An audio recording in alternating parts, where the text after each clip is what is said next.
Last time, in part 1, we took a quiet step back and looked at the invisible wounds words can leave behind.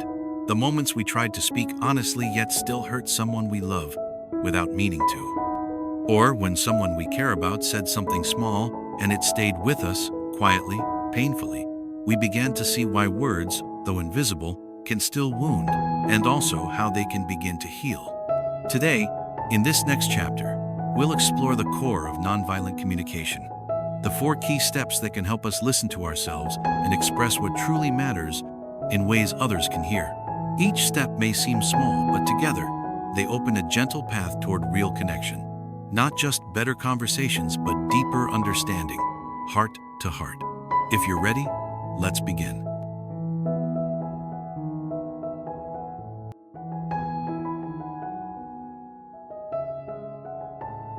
Sometimes, it's those careless words we let slip, ones that seem harmless, that end up fracturing our closest bonds. When a mom lashes out at her kid with harsh words, is it really because she's stopped loving them?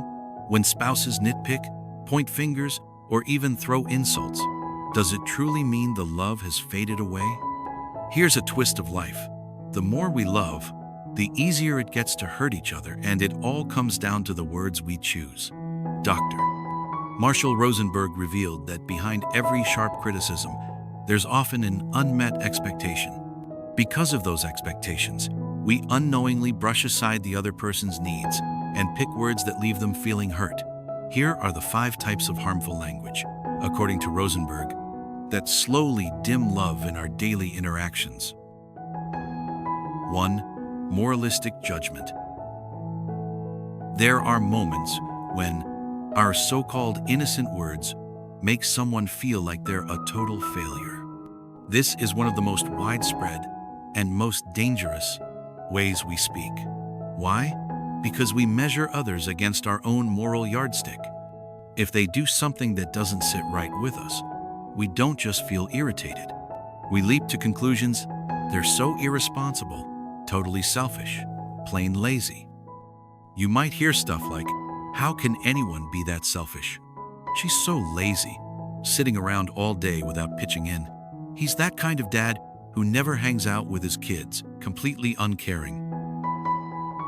On the surface, it might feel like we're just laying out the truth, but really, it's a judgment call, a label tied to our own emotions and expectations. Instead of wondering what's driving them to act this way, we rush to decide they're just difficult. And just like that, every chance to connect slams shut. When judged, the other person feels attacked. They clam up, stop sharing, and start pushing back or building walls. Even worse, this kind of language blinds us to their reality. We stop seeing what they're going through, their struggles, their stress, their unspoken needs. We no longer get them, and if this goes on, even those who once loved each other deeply can drift into strangers. Have you ever stopped to think, is it because we love so much that we expect so much? And when those expectations fall short, we accidentally let hurtful words slip out? Next time, try hitting pause and asking, what do they really need right now? Maybe what we see as irresponsible is someone who's totally burned out. Maybe what we call selfish is someone quietly desperate to be understood, feeling invisible in their own pain. And maybe, just maybe, behind those hurtful words beats a heart that still cares, just lost in how to show it, still learning how to speak love in a way that lands. So let's take a closer look. What's the second kind of language that hurts more than we think?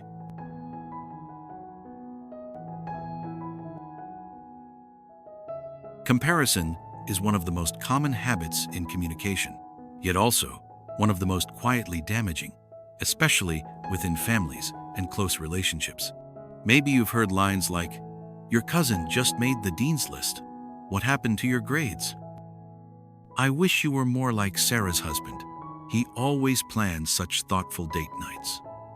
You might think you're just giving a little push, but to the one hearing it, it lands as disappointment.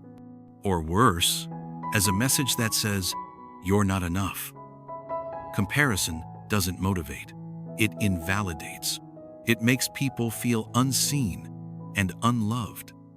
And when comparison becomes a habit, it slowly erodes love.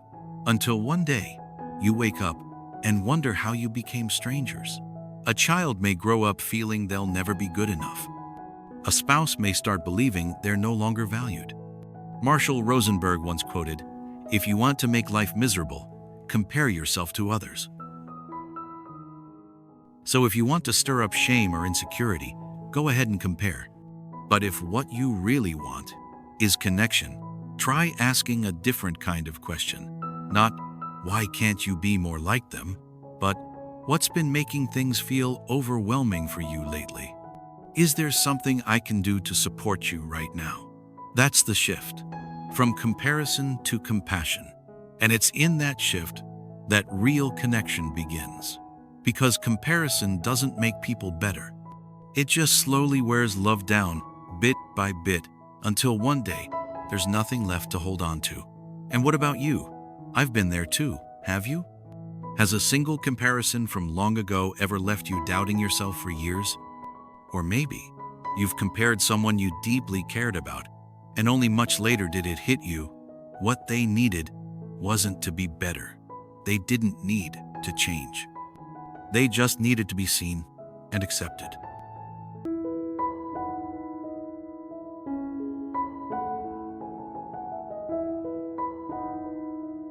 This kind of harmful language is sneaky.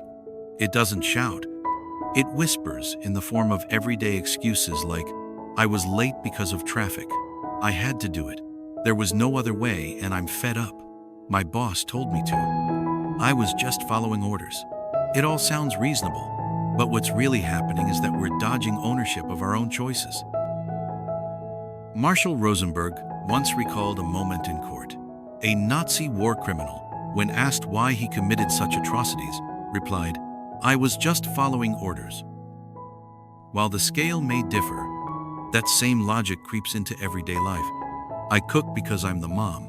I have to step into the kitchen. I work because I need money. I keep everyone happy because I don't want to upset anyone. Whenever we believe we have to do something, that action carries resentment, pressure, and emotional burnout. Marshall once told the story of a woman who came to one of his workshops. She stood up and said, "I hate cooking, but for the past 20 years, I've done it anyway. Every day after work, I have to step into the kitchen and cook for the family. I'm exhausted, but nobody seems to care." Marshall didn't criticize her. He simply asked, "Are you choosing to cook, or do you believe you have to cook?" After that workshop, she stopped cooking. 3 weeks later, her 2 teenage sons came to one of Marshall's follow-up sessions. When someone asked how they felt about their mom not cooking anymore, the older son laughed, "Thank God, we don't have to feel guilty at dinner anymore." But he wasn't joking out of cruelty. He explained, "We knew mom was tired, but we were tired too, and we never knew how to help. Every meal came with a daily guilt trip, not because she cooked, but because she did it while blaming us for her pain. What hurt wasn't the absence of dinner, but the presence of resentment. A resentment served silently every single day. And maybe that mom was just waiting for someone to understand her, instead of assuming that a mother has to do everything. Because complaining is a form of denying responsibility. You do the thing, but do it bitterly, unwillingly. And the people around you? They absorb that resentment. They feel guilt, pressure, or distance. Marshall suggested a simple shift. Instead of saying, "I have to," try saying, "I choose to." Because when your actions come from free choice, whether it's cooking, working, or parenting, they carry a different energy, a softer energy, one of love, and the people around you can feel that. So take a moment and ask yourself, is there something I do every day that I secretly resent? If so, is it really a choice you're making? Sometimes, when we don't want to own our decisions, we end up placing that emotional weight on the very people we love the most. We stop saying, "I choose to do this," and start saying, "I'm doing this for you, for her, for the kids." It sounds like love, like sacrifice. But underneath, it's a quiet way of saying, "You owe me." And when love turns into guilt, that's the quiet beginning of another kind of harmful language.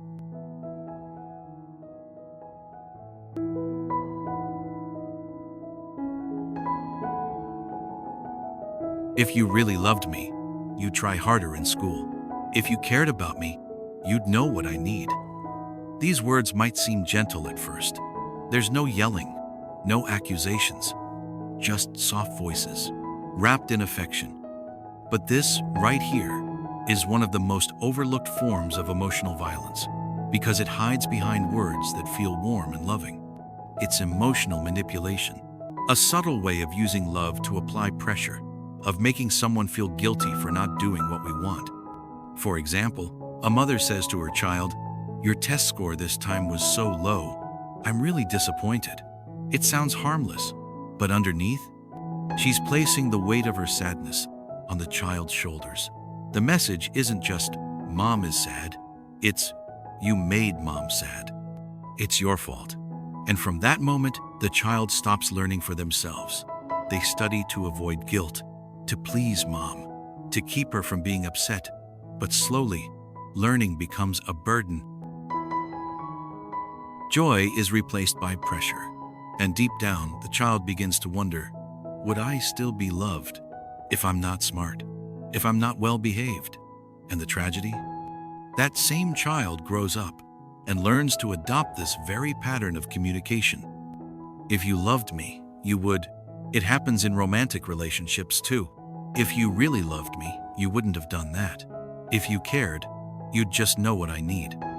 It may sound like expressing your feelings, but really, it's putting conditions on love. It ties affection to actions. It makes the other person feel guilty for not living up to an emotional standard they never agreed to. Marshall Rosenberg once said, "Every blame or judgment is the tragic expression of an unmet need." So instead of, "I'm sad because you don't care about me," try saying, "I feel lonely. What I really need is to be heard, to be held, to feel close to someone." When we find the courage to name our true feelings and unmet needs, we no longer have to use love as leverage. We stop turning emotion into a bargaining chip, because love is never a trade-off. And true connection should not stem from guilt. And what about you? Have you ever said or heard those words? If you really cared, you would. I've felt that pressure too, have you? Let's uncover more. Where do we go from here? Have you ever just wanted to feel cared for, but the words you said made the other person pull away? You text someone you love, "I'm tired." You left it there, unspoken. You didn't explicitly say you needed a hug, didn't ask for a gentle check-in, didn't say you hoped to sit close in quiet comfort, and then the conversation ends in silence. Yet deep inside, that hurt lingers. Why? Because a part of you was hoping they'd magically guess what you really needed. This kind of communication is so commonplace, not just in romantic relationships, but also with family, at work, even among close friends. We express our feelings, but we don't clearly express our needs. We say things like, "I'm just so tired today. I don't know how much longer I can take this. I'm not in the mood to do anything right now." It sounds like sharing. But if we don't say what we actually need, we leave the other person falling into a state of confusion, worry, or simply choosing silence. Marshall Rosenberg called this communication that leaves others lost, unsure of what to do next. We all feel deeply. We all long to be heard and seen. But when we only express half, a feeling without the need, the other person can't meet us where we're silently hoping they will. They want to show up, but we never gave them a way in. And what about you? Is there something you've been needing, but never said out loud? Have you been waiting for someone to just understand, forgetting that even love sometimes needs words? Try saying it clearly. Because love isn't just what we feel. It's a journey of expression, demanding clarity, honesty, and care. We often think only harsh words hurt, but sometimes it's the quiet, ordinary words, the ones shaped by habit, by the way we were taught or heard, that leave the deepest loneliness. And if we don't recognize and change them, the very people we love most might carry wounds from our silence, even if we never meant to hurt them. I've felt that silence too. Have you? Among these 5 patterns of harmful language, which one shows up most in you? Are you ready to listen deeper, to begin a new kind of connection? Not built on pressure, not shaped by guilt, not buried in silence, but grounded in presence, clarity, and gentle intention. Let's explore further. What's next on this journey?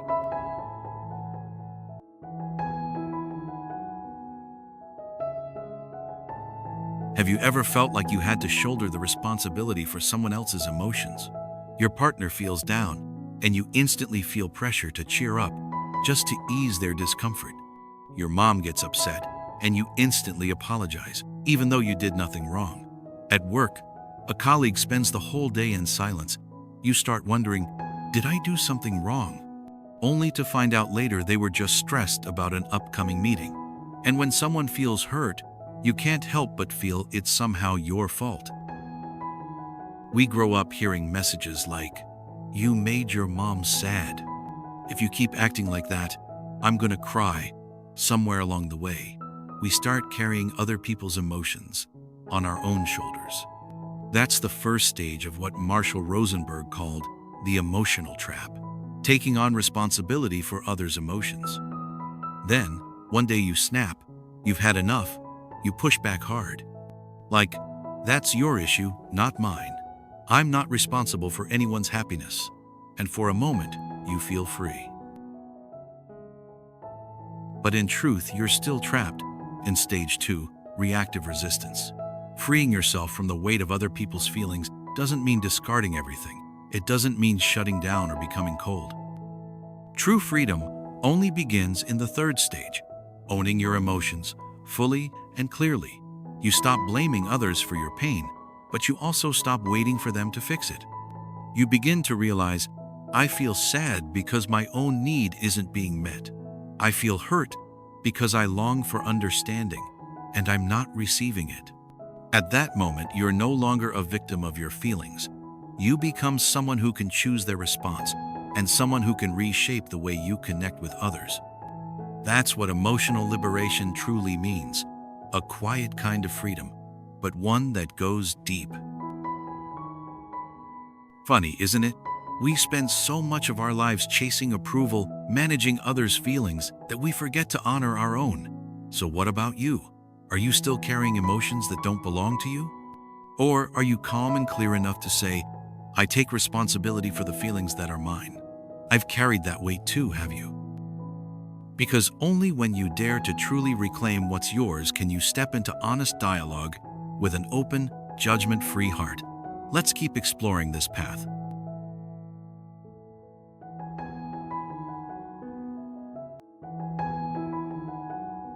In so many relationships, when conflict arises, we often choose to compromise. One side gives in a little, the other backs off a bit, and we think, that's fair. But the truth is, when one person has to endure something just so the other can feel comfortable, that's not real resolution. That's quiet resentment. And over time, it wears the relationship down from the inside. Nonviolent communication offers a completely different approach. Not compromise, but win-win. No one has to suffer. Both people get to be heard and stay true to themselves. So how can 2 people caught in disagreement truly understand each other without either side having to sacrifice their needs? Marshall Rosenberg proposed a simple but powerful 5-step process. It helps both sides move toward mutual understanding without pressure and without anyone having to suffer for the other. Let's walk through it together. Step 1. Express what you need with honesty and heart. Instead of saying, "Can you not play music right now?" Consider saying, "I need some quiet so I can focus on my work." That small change from "don't" to "I need" shifts everything. It doesn't sound like a command, it sounds like you're being real. Step 2.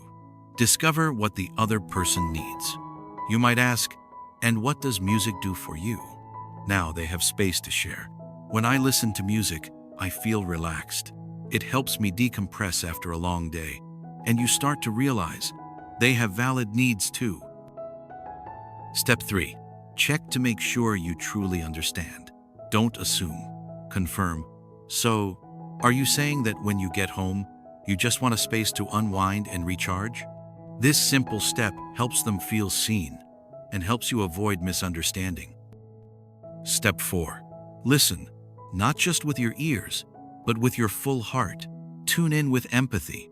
Feel the pressure they've been under.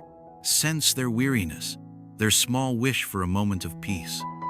Only then does the conversation become a bridge. Step 5. Offer a specific mutual solution. Not just don't play music, but maybe, how about we agree that 7 to 9 p.m. is quiet time? After that, feel free to play music.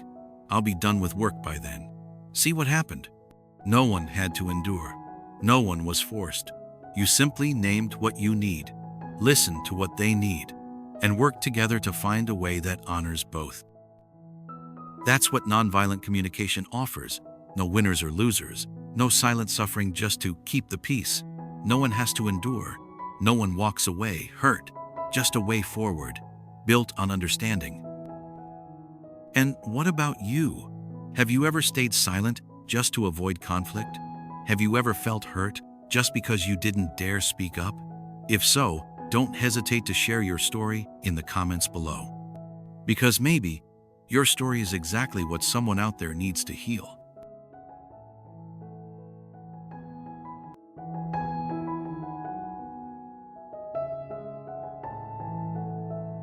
Maybe you've been hurt just because someone didn't know how to speak differently.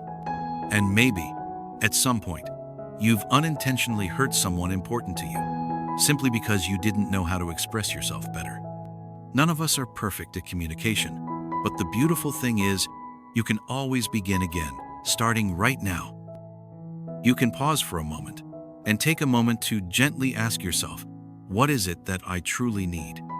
Can I express that, honestly, and with empathy, the way nonviolent communication teaches? Even if you've never studied NVC before, even if many conversations in your past didn't go the way you hoped, Manera Mind believes, as long as you still desire connection, you can always begin again. If you've ever had a healing conversation, even a small one, feel free to share it in the comments below, because maybe your story is exactly what someone else needs to hear today. And if you'd like to start today, try writing down something you truly need. Then, practice expressing it using the 4 steps of nonviolent communication: observation, feeling, need, request. There's an old story that says, the wise ones of the past were often drawn with big ears and small mouths because they understood something simple. To truly listen is the shortest path to the human heart. In a world where everyone is trying to speak, the one who listens with their full heart will be the one who truly connects. Thank you for staying with us until this very last moment. If you found this video helpful, please consider sharing it with a friend, a loved one, or anyone who could use some healing today. We hope each small video from Manera Mind can help build a thriving community where people learn to use language as a way to love themselves and those around them. And if you'd like to keep walking this path with Manera Mind, don't forget to like, subscribe, and turn on the bell so you won't miss our next video. Once again, thank you, and see you in the next video.